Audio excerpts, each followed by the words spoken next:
Gracias por acompañarme nuevamente a grabar el podcast en esta ocasión, que bueno, como ya se dieron cuenta por la voz así del locutor que traigo, la verdad es que lo iba a grabar la semana pasada, pero bueno, pues evidentemente tuve un problema de esos, digamos que fue gripa. No tuve ni COVID, ni influenza, ni nada, según lo que parece por las pruebas, pero bueno, finalmente aquí estoy con ustedes y quiero platicarles ahorita de este estudio que se me hizo muy interesante porque es un estudio que definitivamente como radiólogos nos impacta a todos y tiene que ver con los resultados de, como ya se dieron cuenta por el título, de este estudio, que es un estudio internacional sobre la detección temprana del cáncer de pulmón y la utilización de TAC de baja dosis y el impacto que ha tenido. Y lo interesante, como les digo, de este estudio es que es el primero, si no es que el único, que nos va a reportar lo que ha sucedido en 20 años. ¿Ok? Entonces, bueno, si están de acuerdo, gracias por acompañarme, como les digo, y vamos a iniciar la grabación del podcast.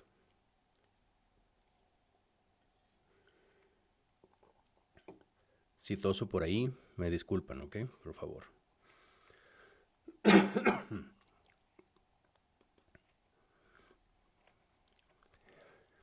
A pesar de los importantes avances en el campo de la medicina, el cáncer de pulmón sigue siendo la principal causa de mortalidad relacionada con el cáncer a escala mundial, superando las tasas de mortalidad combinadas del cáncer de mama, colon y próstata. Las bajas tasas de supervivencia se pueden atribuir a la alta prevalencia de cáncer metastásico y a que a menudo se observa ya cuando le hacemos el diagnóstico en un estadio localmente avanzado. En un esfuerzo por mejorar las tasas de supervivencia general de las personas diagnosticadas con cáncer de pulmón, en la década de los 70 se iniciaron estudios prospectivos que investigaban diversos métodos para la detección del cáncer de pulmón. Me acuerdo de eso cuando era estudiante, después residente. Y sin embargo, fíjense que la falta de éxito en la utilización del examen citológico del esputo, ¿se acuerdan que era una de esas? O de la radiografía de tórax, incluso se acuerdan que había por ahí un capítulo especial en el Fraser que era con expiración, con la finalidad pues de detectar, llevó todo esto a la conclusión predominante, vamos a decir así, de un pesimismo entre los médicos, entre los neumólogos, los médicos, incluso los radiólogos, con respecto a la detección del cáncer de pulmón, a la detección temprana. Y de hecho este sentimiento persiste incluso después de prácticamente 5 décadas, pero obviamente se están realizando esfuerzos para erradicarlo. Y en esta ocasión les quiero presentar un estudio cuyo objetivo es informar sobre los resultados del Programa de Acción Internacional contra el Cáncer Temprano de Pulmón, lo que se llama por sus siglas en inglés ELCAP, durante un periodo de 20 años. Bienvenidos a Memorándum, un espacio que como pues ustedes ya saben, lo tengo aquí para platicar sobre básicamente artículos científicos, prácticamente todos ellos en el área de nuestra especialidad, la radiología, y que aparecen pues en revistas también de nuestra especialidad, aunque en muchas ocasiones, como ustedes son testigos, pues platico de algo que salga de nuestra especialidad en otras revistas y que me parezcan de interés para nosotros. Pero fíjense que en esta ocasión les traigo para analizar un estudio que está publicado recientemente, hace unos días, en noviembre 7, en Radiology, y cuyo título en español sería algo así como Seguimiento de 20 años del Programa Internacional de Acción contra el Cáncer Temprano de Pulmón. Las siglas en inglés son ELCAP, International Early Lung Cancer Action Program. Y como siempre, bueno, pues este es un estudio que les voy a dejar la liga, es un estudio Open Access y la liga, el link del DOI, pues se los pongo siempre, ya sea en el podcast o en el canal de YouTube, en los diferentes medios también donde publico pues estos episodios, este podcast. Pero bien, vamos a poner como siempre las cosas un poco en contexto y por qué quiero platicarles de esto. Fíjense que según la Asociación Estadounidense del Pulmón, pues el cáncer de pulmón es la principal causa de mortalidad relacionada con cáncer en los Estados Unidos y probablemente también a nivel mundial. Además, se informa que la tasa de supervivencia, fíjense, promedio para las personas diagnosticadas con cáncer de pulmón solo es de alrededor del 18-20%. Y de hecho, según la RSNA, la Sociedad Radiológica de Norteamérica, solo el 16% de los casos de cáncer de pulmón se detectan en las primeras etapas. Y si bien los avances en el tratamiento del cáncer de pulmón avanzado, han demostrado una mayor eficacia, pues obviamente que el mejor enfoque que nosotros podemos tener para mitigar las tasas de mortalidad, pues sigue siendo la detección temprana de la enfermedad mediante, en este caso que voy a platicar y que creo que ya está muy establecido, muy difundido entre nosotros como radiólogos, la tomografía computada de baja dosis. Fíjense que este programa se originó allá por 1992. Les estoy hablando del Programa de Acción Temprana contra el Cáncer de Pulmón, que se llama, bueno, en aquel momento se llamaba LCAP, no tenía la I porque no era internacional, se originó en Nueva York y, bueno, este fue o es, porque todavía sigue, es un experimento prospectivo muy importante que, como les digo, se inició en 1992 con el objetivo de evaluar ¿cuál sería la eficacia de una técnica novedosa en aquel momento, que es la TAC de baja dosis, para la identificación temprana del cáncer de pulmón? Y fíjense que voy a resumirles un poquitín de ese estudio y de la historia de cómo ha ido evolucionando esto, junto con otros, que ya alguna vez he platicado alguno de ellos por aquí. Pero bueno, este estudio que les digo, el ILCAP, incluyó personas, primero pues que tenían mayor de 60 años, que eran asintomáticas y que tenían un historial de tabaquismo de al menos 10 paquetes año. Y los primeros resultados los publicaron como 10 años después, ya por el 2002, si no me equivoco, en los primeros 1,000 participantes a los que se les realizó la radiografía de tórax y una tomografía computada de tórax de baja dosis para evaluar la aparición y después describir qué características tenían los nódulos que pudieran ser identificados en ese seguimiento, en ese grupo de personas. Y entonces el estudio identificó, fíjense, cáncer de pulmón en etapa 1 de esos 1,000 en 23 personas mediante la utilización de tomografía computada de dosis baja, de los cuales solo en 4 de ellos, de esos 23, se detectaron retrospectivamente que había nódulos en la radiografía de tórax. Y estos hallazgos del ILCAP y otras investigaciones que se estaban haciendo más o menos al mismo tiempo llevaron a la decisión del National Cancer Institute, del Instituto Nacional de Cáncer de los Estados Unidos, de asignar muchos recursos para una investigación integral de de la eficacia que tenía lo que pudiera tener la tomografía computada de baja dosis como método de detección. Y esto se hizo en un ensayo que es el Ensayo Nacional de Detección de Cáncer de Pulmón, que fue un ensayo aleatorizado. Las siglas en inglés son NLST. Y la verdad es que este es un estudio muy famoso, es un estudio múltiples veces citado, yo lo he mencionado muchas veces en pláticas, está publicado en el New England en 2011, y que en resumen lo que hace es que hizo una comparación, ¿sí?, de prospectiva y demás, muy bien estudiada, con muchas características importantes, que ahorita les voy a decir algunas de ellas, entre la radiografía de tórax y la tomografía computarizada de baja dosis. El NLST, que es el National Lung Screening Trial, fíjense que al final del artículo, que les digo que es multicitado, pues estableció con evidencia las ventajas de la detección de cáncer de pulmón con esta tomografía computada de baja dosis en términos tanto de resultados específicos del cáncer de pulmón como en mortalidad total. Y esto podríamos decir que sentó las bases para que el gobierno de los Estados Unidos respaldara. ¿Se acuerdan que yo he platicado con ustedes ya en al menos 3, 4 de episodios de este podcast de un grupo que es el Preventive Task Force, que es el grupo de trabajo de servicios preventivos de los Estados Unidos, que se encarga pues obviamente el cáncer de pulmón, también se encarga de cáncer de mama, de cáncer de colon y de muchas otras cosas preventivas, en donde básicamente ellos, y con el apoyo de los Estados Unidos, se dio cobertura de seguro Medicare, Medicaid, para las personas que tenían antecedentes del consumo del tabaco. Y durante este periodo que duró el NLST, pues obviamente se estaban inscribiendo participantes, fue un estudio obviamente multicéntrico, específicamente en los Estados Unidos, y los programas de acción temprana contra el cáncer de pulmón, pues entonces dijo, pues lo que estamos haciendo está bien, había empezado un poco antes, como les decía, y resulta que dijeron, ¿por qué no lo extendemos? Y lo hicimos, y lo hacen,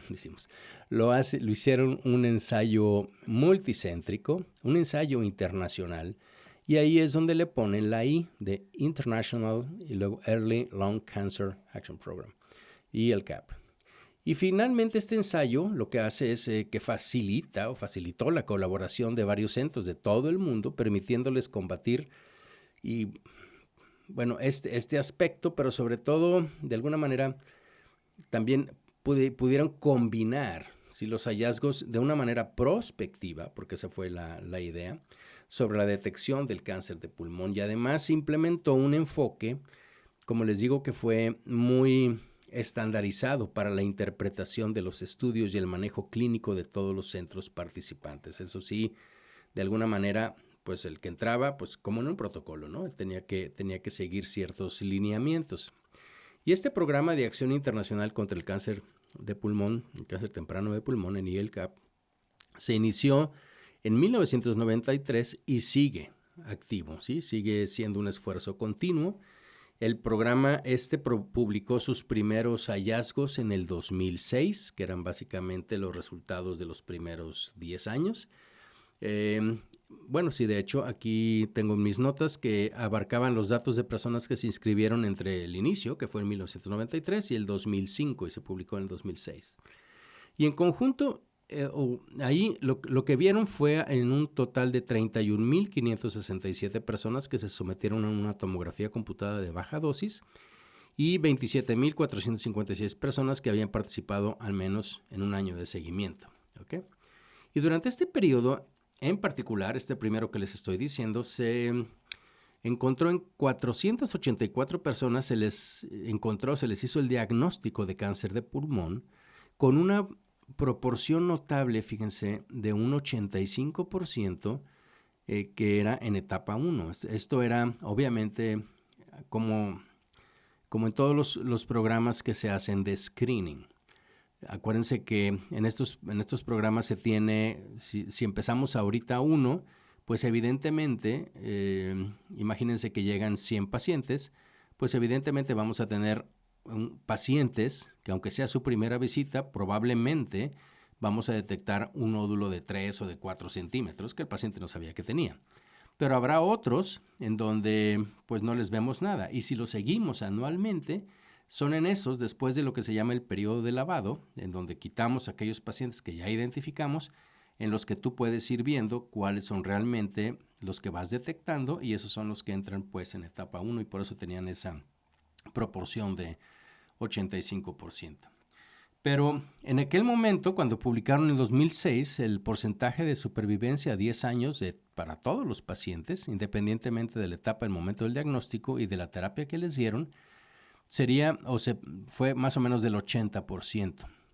Pero eso es lo que ellos habían, era lo que estaba pronosticado, vamos a decirlo así, de acuerdo a sus estadísticas. Pero fíjense que lo que resultó es que las personas diagnosticadas con etapa 1 se encontró que la tasa de supervivencia era del 88%. ¿Okay? Y bueno, volviendo al artículo de ahora, ¿sí? Este que les digo que se acaba de publicar en Radiology, pues ahora son los mismos autores, ¿sí? De hecho la principal es una autora, como les digo, que está en Nueva York, que describen los hallazgos del estudio de seguimiento a 20 años de este programa que les digo ahora que se llama es el IELCAP. Entonces, les platico. El estudio utilizó ahora, volviéndome a lo que es un poco material y métodos, no lo voy a describir todo, tiene demasiada estadística y demasiadas cosas como se pueden imaginar. Lo voy a resumir, como les dije, es un artículo Open Access, aquellos que tengan mucho interés en leerlo todo, pues evidentemente que está abierto ahí en Radiology. Pero entonces, este estudio utilizó la corte prospectiva, que cumplió con todas las reglas del IPA, y que se conoce como la corte del ELCAP, y que está compuesta por todos aquellos participantes a nivel mundial que entraron desde 1992, sí que se abrió, 93, hasta el 2022. Y estos pacientes fueron observados hasta el 30 de diciembre del año pasado, o sea, del 2022. Y para evaluar las tasas de supervivencia específicas del cáncer de pulmón durante un periodo de 10 y 20 años, que fue lo que ellos ya tenían, acuérdense que tenían un periodo de 10 años, pero esos pacientes siguieron, aquellos que reportaron en el 2006, y para eso obviamente pues utilizaron las curvas de supervivencia de Kaplan-Meier, y acuérdense que en esas lo importante es ver cuándo encontramos el plató al final, ¿no? Y bueno, este análisis se centró específicamente en los participantes en los que se les diagnosticó su primer cáncer de pulmón primario mediante una prueba de detección por tomografía computada de baja dosis. Y el estudio, como les digo, incluyó personas que tenían, aquí ya le bajaron, le pusieron al menos 40 años, ¿ok? Y que tenían antecedentes de tabaquismo, pero aquí también incluyeron a personas que habían estado expuestas al humo de tabaco de segunda mano, ¿ok? Y eso es interesante porque es, como lo vamos a ver al final, es una de las críticas, limitaciones que tiene el artículo, pero también es una de las fortalezas que tiene el artículo. Ahorita lo vamos a ver.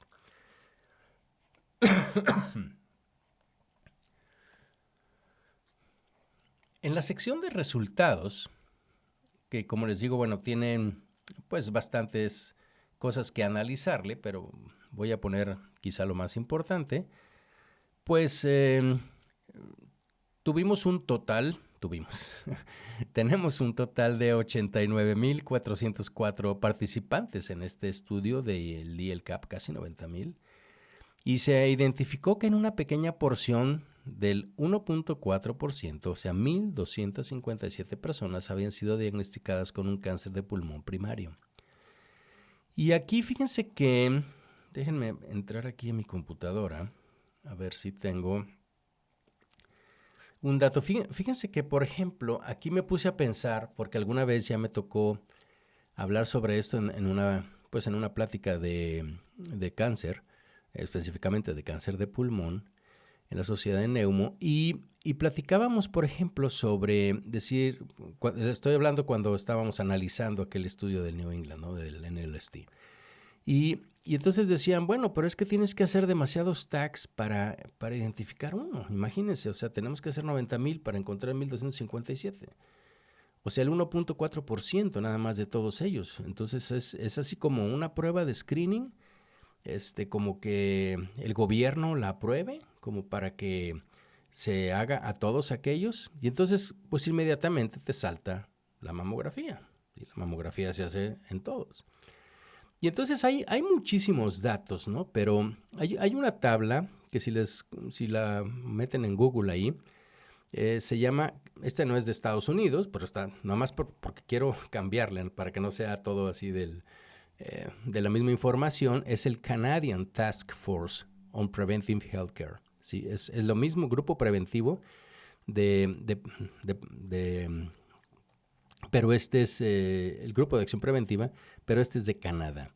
Y tienen muchas cosas en su página, pero una de las gráficas que tienen es que, por ejemplo, para explicarle a los pacientes, hacen lo que le llaman una tabla, una gráfica, dice screening de 1,000 mujeres, en este caso que les voy a platicar, pero vienen de varios estratos de edad, de 60 a 69 ¿sí? años sobre un periodo de 7 años. Vamos a hacer el screening a ese grupo de personas de entre 60 y 69, 70 años, y los vamos a seguir por 7 años.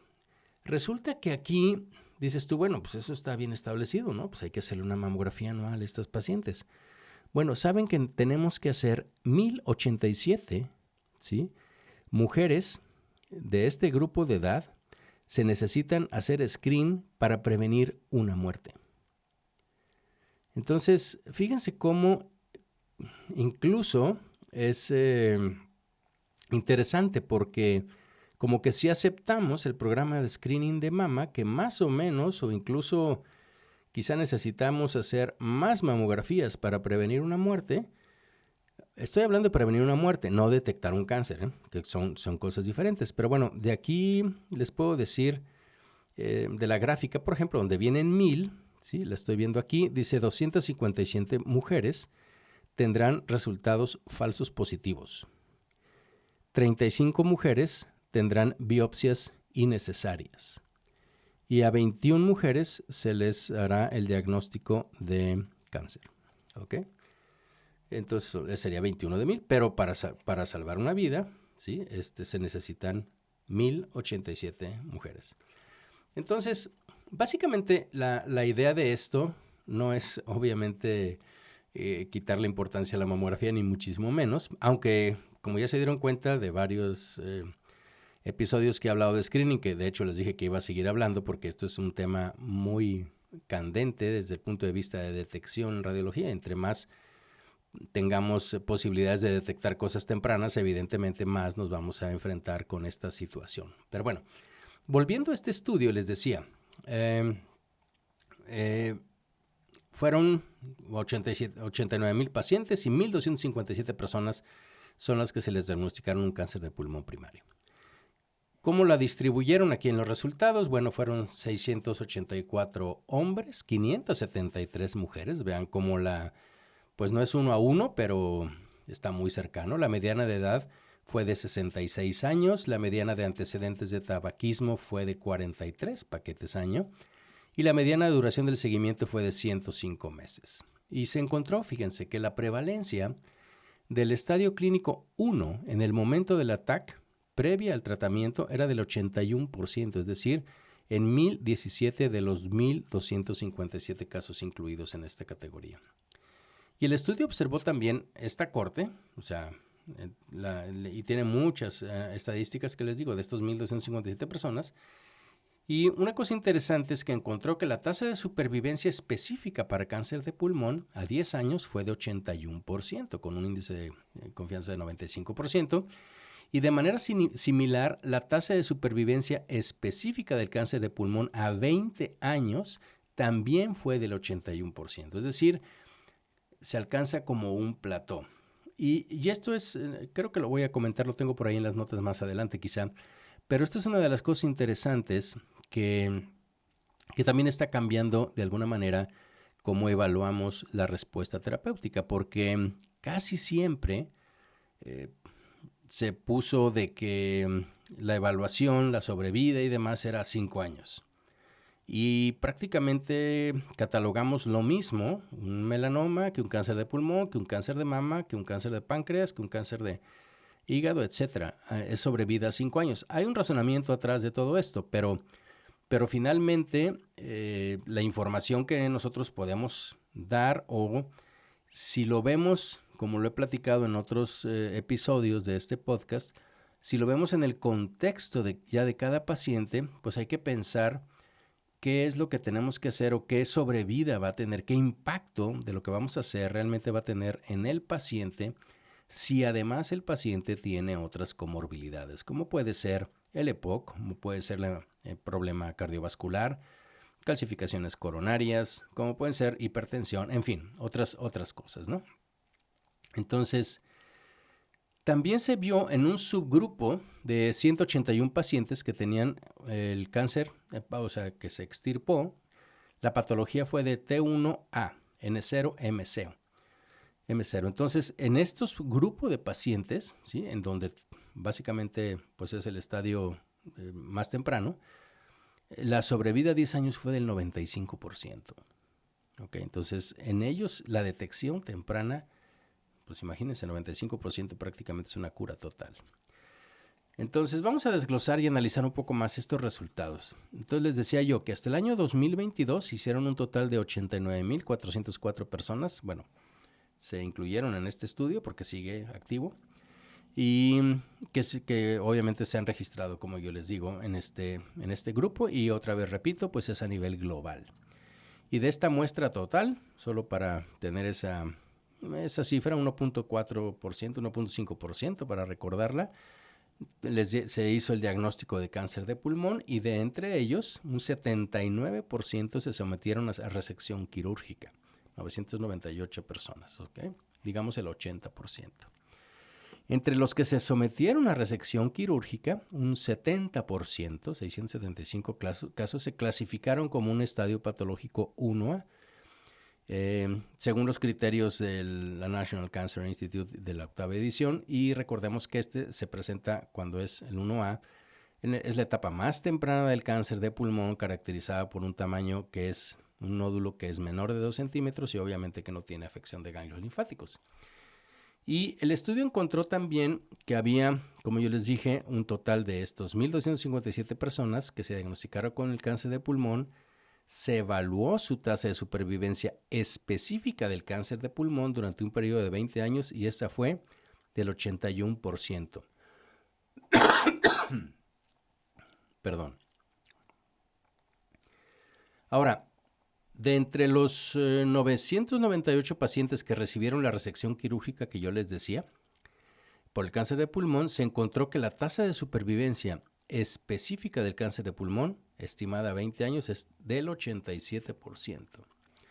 Lo que es muy interesante es que esto que les acabo de comentar es que en la literatura, básicamente, pues sobre el cáncer de pulmón generalmente no incluye información a 20 años, ¿sí? Como les decía, en general, pues es a 5. Este artículo que se publicó en 2006 ya hacía referencia a 10 años y vienen algunas otras referencias ahí en este artículo y bueno, también de largo plazo, pero no mucho más, ¿ok? Entonces, por lo tanto, es más o menos difícil hacer una comparación, pero finalmente, pues es el estudio, digamos, más grande. Y este estudio, aunque acaba de ser publicado, como les digo, pues es un estudio que está activo, que todo el mundo lo conoce, los que se dedican a esto, y ha sido objeto de muchas críticas por parte de, pues, del colegio de neumólogos o de oncólogos. Los radiólogos no tanto, porque sí, básicamente somos los que de alguna manera estamos involucrados por lo de la tomografía de baja dosis, pero básicamente tiene que ver con algunos aspectos, ¿no? Las limitaciones que se mencionan, primero pues se refiere a la ausencia de criterios muy estrictos o uniformes, vamos a decir, de elegibilidad para la detección del cáncer de pulmón. Porque aquí, como yo les comenté un poquitín hace rato, resulta que en algunos lugares quisieron también, por sus características, se consideraron aquellos pacientes que aunque no tuvieran antecedentes de tabaquismo o que no llegaran a las más de 10 paquetes año, pero que estuvieran expuestos al humo de tabaco como segunda, también los incluyeron. Y otras limitaciones, pues obviamente es la falta de aleatorización, porque pues obviamente el paciente que entra para el programa de screening, pues se le hace el TAC, ¿no? Que no se le haga. Y obviamente pues esto impide la capacidad, digo, desde el punto de vista estadístico, de la fuerza estadística que tiene para evaluar cualquier disparidad pues en las tasas de supervivencia entre los individuos o los pacientes o las personas, porque algunos no son pacientes, que tienen los que se someten a la prueba de detección contra los que no se someten a la prueba de detección. ¿Se acuerdan que esto es algo semejante también a lo que les platiqué con lo de próstata, ¿no? Creo que platicamos de eso. El hecho de que tú digas, bueno, pues, ¿qué pasa si me estoy haciendo antígeno prostático y me sale elevado, o ultrasonido, o incluso las biopsias, ¿no? El hecho de que salga elevado, que salga positivo, no necesariamente quiere decir qué es lo que va a pasar conmigo, ¿sí? Si es que eso sucede, esos pacientes hay muchos que no se hacen y que mueren de otra cosa. No tienen que necesariamente morir de cáncer de próstata. Desafortunadamente no tenemos esa posibilidad de identificar cuáles pacientes, o sea, de una manera prospectiva, ¿sí? en el día a día, pues no podemos identificar qué pacientes con estas características, pues le dices tú, no se preocupe, usted tiene un cáncer de pulmón, pero no, usted no se va a morir de eso. ahorita les platicaré un poco más así, pero esta es una de las críticas que se hacen, ¿no? Realmente una vez que ya entras al programa del screening, pues obviamente estás con ese sesgo, ¿no? Y otra crítica se refiere a los propios desafíos de este protocolo que les decía en términos del cumplimiento y la practicidad en el mundo real, ¿sí? Ahorita les platico una anécdota que me tocó convivir con Fernando Gutiérrez, que es un radiólogo pues, del Malek Institute of Radiology, y que platicábamos sobre esto, ¿no? en el Congreso, pero básicamente lo que les quiero decir es de que estos centros que entraron al programa, pues son centros especiales, pero digo que cumplen con las características que se necesitaban para el protocolo, pero no necesariamente quiere decir que eso se puede aplicar a todo. Y esto no es exclusivo de nosotros, o sea, me refiero de nosotros como radiólogos. Esto es mucho, incluso a nivel quirúrgico, por ejemplo, cuando te dicen, no, pues es que el tratamiento de la endarterectomía carotidia, por ejemplo, para el paciente que tiene stroke y demás, o de el tratamiento endovascular de los aneurismas de cerebro, o el tratamiento de lo que ustedes quieran, de los TIPS o de lo que fuera, pues no es lo mismo el resultado que se tiene en un centro donde se hacen 2 pacientes al año, en un centro donde se hacen 50 pacientes al año o más. Y lo mismo es para las técnicas quirúrgicas y todo lo demás, la experiencia que tienen los cirujanos y todo. Entonces, esto es obviamente algo que también se le ha criticado. Bueno, sí, pues en tu centro sí lo identificaste, pero probablemente en el mío no lo voy a identificar, en fin. Entonces, esta parte del mundo real, de la aplicabilidad del mundo real, es otra de las cosas que les han criticado. Pero la otra es la situación, que también puede ser, es que el grupo ha enfatizado mucho, el grupo de ELCAP, el informar las tasas de curación, específicamente la supervivencia a largo plazo, porque obviamente pues esa es la fortaleza de este estudio. Y obviamente esto también dificulta, por así decirlo, los riesgos competitivos dentro de la misma población. Esto que yo les decía, bueno, sí, no se murió de cáncer de pulmón, pero murió porque son muy específicos, dicen, no muere de cáncer de pulmón. Puede morir de otra cosa, ¿ok? Pero por eso les enfaticé en los resultados específico del cáncer de pulmón, sobrevida específica del cáncer de pulmón, ¿ok?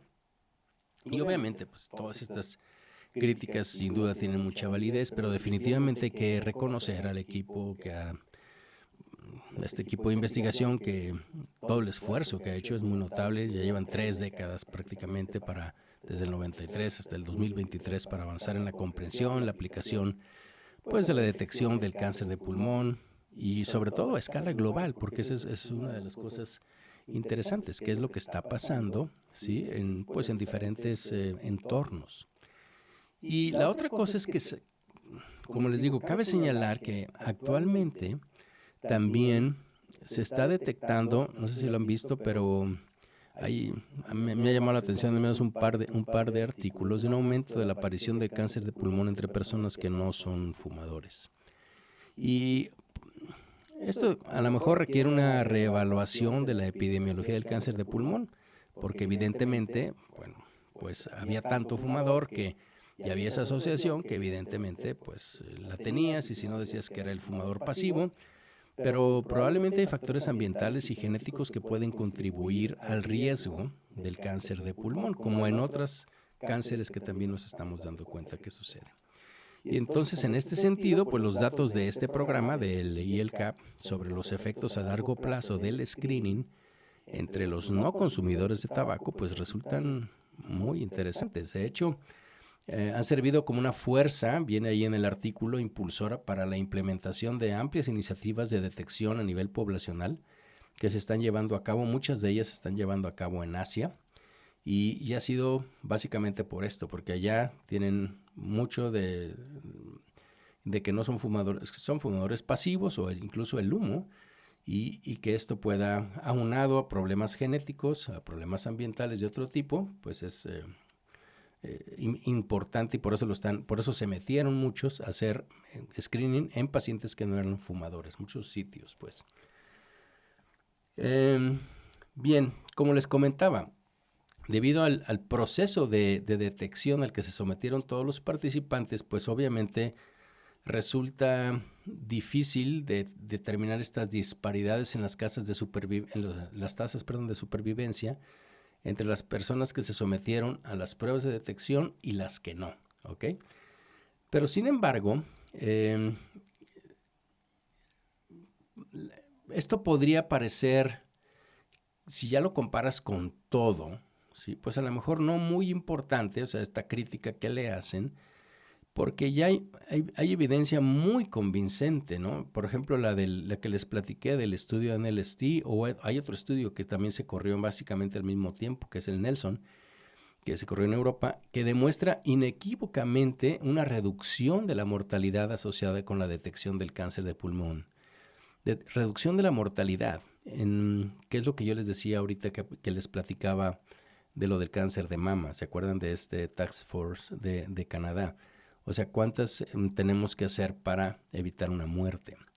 Y aquí esto es una especie o un análisis más amplio. El problema es que nada más se ha hecho a 3 y a 6 años, tanto el NLST como el Nelson. Entonces no tenemos una cosa como de 20 años, pero ellos sí han demostrado que si lo tomas en total, no nada más como supervivencia del cáncer de pulmón, sino mortalidad en general, también tienes un beneficio.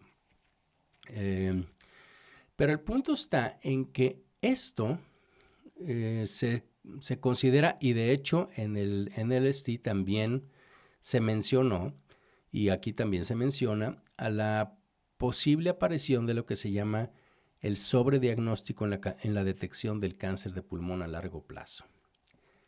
Y bueno, ya hemos platicado de esto, ahorita les estaba platicando, pero es básicamente, estamos encontrando, ¿se acuerdan en ese episodio que hablamos de todas las cuestiones incidentales? No estoy hablando del incidentaloma de la suprarrenal, sino el paciente que viene para un estudio por una cosa y que le encontramos otra y que ahora empezamos a tratar ese hallazgo y probablemente lo sometemos a más pruebas, lo sometemos a intervenciones, lo sometemos a morbilidad, algo que probablemente, si no le hubiéramos hecho el estudio, no hubiera tenido. Entonces, esto es también lo que está sucediendo con el sobrediagnóstico. Acuérdate que esto se refiere a el caso muy particular de lo que estamos hablando de cáncer, es la detección de cánceres que es poco probable que tengan un impacto significativo en la salud de un individuo o a lo largo de su vida. Y esta cuestión es muy polémica, como ya les he platicado, suscita pues muchas reacciones desde diversas perspectivas, porque normalmente cuando hablamos de sobrediagnóstico, pues inherentemente sugiere como que es un error. Y no es un error. O sea, el que tú diagnostiques a un paciente que tiene cáncer de próstata, que tiene cáncer de pulmón, pues no es un error. Lo que es la parte de este desafío es de conciliar el manejo en este caso del cáncer de pulmón, porque hay unos que generalmente, la gran mayoría, o eso creemos, son pues muy agresivos y obviamente plantea muchas dificultades a los médicos que estamos involucrados en el tratamiento, es decir, si detecta un cáncer de pulmón, pues tienes que operarte. Pero también hay muchas pues anécdotas, evidencias, artículos donde te platican, ¿no? Y yo creo que todo nos ha tocado, pues que si estás viendo, te toca diagnosticar pacientes que tienen cáncer de pulmón, que también has observado que la enfermedad es de crecimiento muy lento, que no fue manejada con un tratamiento agresivo. ¿Por qué? Pues porque el paciente no se podía operar, tenía problemas cardíacos, en fin, y que básicamente no causaron daño al paciente durante varios años, incluso no tuvo nada que ver con la causa de su muerte. Pero como les decía hace ratito, el desafío pues radica en el hecho de que en el contexto de atención clínica en el tiempo real, pues no es factible determinar qué casos podrían exhibir unas características indolentes y tal vez no requerir tratamientos y cuáles otros sí. O sea, básicamente y se aplica a las otras enfermedades que también ya hemos hablado, ¿no? Entonces, por lo tanto, este término de sobrediagnóstico no debe de atribuirse, dicen los autores, a un individuo, ¿no? O sea, sino que sirve como una noción que pertenece a una población si hacemos básicamente un estudio. Y entonces esto es lo que sucede, podemos hacer sobrediagnósticos, pero no para hablar específicamente, bueno, de un individuo, ¿no?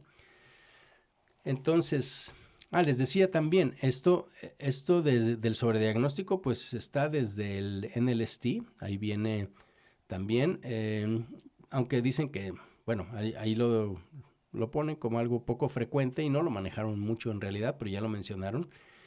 Pero pues es importante señalar que el diseño del ensayo, que incluyó un periodo de selección de solo 3 años, en este que le estoy platicando del NLST, pues obviamente hay muchas limitaciones para decir si realmente se equivocaron con el sobrediagnóstico, porque no sabemos si el paciente, como les digo, murió de otra cosa y no del cáncer de pulmón. Entonces hay muchos estudios recientes que han demostrado que en cortes que se someten a pruebas de detección como parte de su atención clínica, pues pueden servir como ahorita ya como unas fuentes muy valiosas de datos en todos los aspectos para investigar los cambios de etapa, las tendencias de mortalidad específica de cáncer, en este caso el cáncer de pulmón. Y la otra es, como les digo, las otras causas de muerte que pueden ser por razones concomitantes, por patologías concomitantes que tenga el paciente. Y estos hallazgos obviamente pueden contribuir, digamos, al conjunto de evidencia que respalde o que refute en un momento determinado el concepto de sobrediagnóstico en las poblaciones que sean específicamente sometidas al screening. Ahorita se los platiqué, o sea, cuántas biopsias innecesarias fueron, se realizaron, por ejemplo, en pacientes con cáncer de mama o con mamografía anormal. Entonces, bueno, pues volviendo al estudio no hay como les decía, no hay una comparación, no hay un grupo aleatorizado en donde pues no se les realice nada, y esto va a permitir, mientras no tengamos esa aleatorización, pues no vamos a poder saber qué es lo que sucede realmente, pero es muy difícil éticamente hacer un estudio. Una cosa es que tú digas, bueno, ¿cómo voy a saber cuántos pacientes a los que no les estuve buscando el cáncer de pulmón finalmente murieron de cáncer de pulmón y no por otra cosa? Si se mueren de otra cosa, nunca sabremos si tenían cáncer de pulmón si no los estábamos buscando. No sé si me explico. O sea, es un catch-22. Entonces, esta situación es difícil. Y si una vez tú ya entraste a un screening, ni modo que le digas a un paciente, mire, fíjese que al cabo le estoy haciendo un screening, le encontré un nódulo, pero a usted le tocó la aleatorización de no operar, si vamos a ver cómo.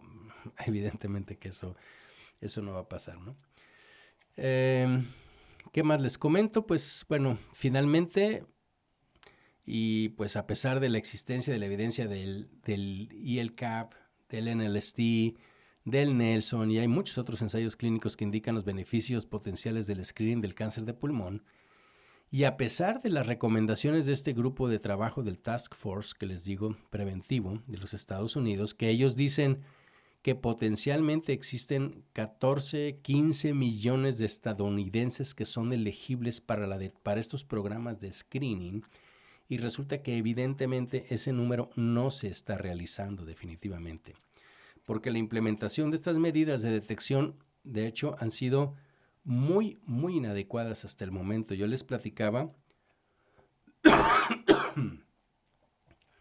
perdón, yo les platicaba, de hecho, que hace unos días en el Congreso de Radiología Noviembre en Monterrey, que fue pues en noviembre, hace unos pocos días, hubo una mesa redonda donde nos tocó participar pues a otros radiólogos, pero estaba el doctor Fernando Gutiérrez, que como les digo es especialista en radiología de tórax del Mallinckrodt Institute of Radiology. Y bueno, él habló de esto, yo hablé de algunas otras cosas, pero una de las preguntas que hizo el público pues fue sobre la implementación de estos programas. Y resulta que, por ejemplo, él dice, en mi instituto, el Mallinckrodt Institute of Radiology, no tenemos un programa establecido como tal para el screening de cáncer de pulmón. Y bueno, hicimos ahí como una pequeña encuesta, vamos a decirlo así, y la verdad es de que pues eso no existe, ¿sí? Hay iniciativas. Acabo de estar también hace un mes probablemente en el Congreso de Chile, y me platicaban allá que ya ahorita el gobierno autorizó, y es ley, pues ya está mandato, que, que esto ya es parte de la atención, ¿sí? Entonces ya existe como así como hay campañas de vacunación y como hay campañas de screening para mama, también existe para el cáncer de pulmón a partir de este año, pero no en muchos lugares existe. Y porque el punto también no es nada más que tú digas, bueno, pues es que yo como radiólogo o como departamento de radiología yo puedo anunciar y puedo decir que aquí hacemos el screening de baja dosis. Definitivamente que lo podemos hacer. El problema es que si no tienes todo un programa, ¿sí? En donde estén los neumólogos, esté el oncólogo, esté la parte epidemiológica, o sea, todo lo que se tiene que hacer en conjunto, pues evidentemente que no digo que sea malo que lo hagas, que bien, y probablemente vas a referir al paciente muy dirigido, pues, pero no es un programa como tal para esto. Y esto, fíjense que también estuvimos platicando y se puede atribuir a múltiples variables, obviamente, pues cuestiones institucionales, políticas, gubernamentales, pues que van a verse, además, fíjense, muy exacerbadas por actitudes, porque esto es resultado del consumo del tabaco. De hecho, revisando esto, ya desde el editorial, que les digo del LCAP, que se publicó en el 2006, el doctor Unger, que fue el que hizo el editorial, ya expresaba su preocupación sobre esa, ¿qué les digo?, percepción persistente de que el cáncer de pulmón es como una forma de castigo y no como una enfermedad legítima. Pues eso le pasó por andar fumando. ¿Quién le manda? ¿Ok? Entonces, esta opinión sigue prevaleciendo, ¿sí? Eso se publicó en el 2006 y pues ya van 17 años y sigue habiendo mucha gente que dice, y no nada más por eso, acuérdense lo que pasó mucho en el COVID. Y a mí me tocó escuchar muchísima gente, y sobre todo en el sector salud, que decía, pues esto le pasó porque andaba en la fiesta, esto le pasó porque fue al baile, es que no entienden que no tienen que salir, no usan, en fin. Y entonces, básicamente, ¿por qué voy a arriesgar mi vida para salvar al otro que no le importó la suya? En fin, todos ese tipo de cosas también suceden y específicamente ahora en lo que estamos hablando del cáncer de pulmón por el tabaquismo. Entonces existe obviamente una necesidad apremiante de realizar estos esfuerzos que sean sostenidos, que sean coordinados, que vayan destinados a alterar la situación actual en materia nada más de detección de cáncer de pulmón, sino también pues incrementar programas de prevención, de educación sobre los daños que hace el fumar.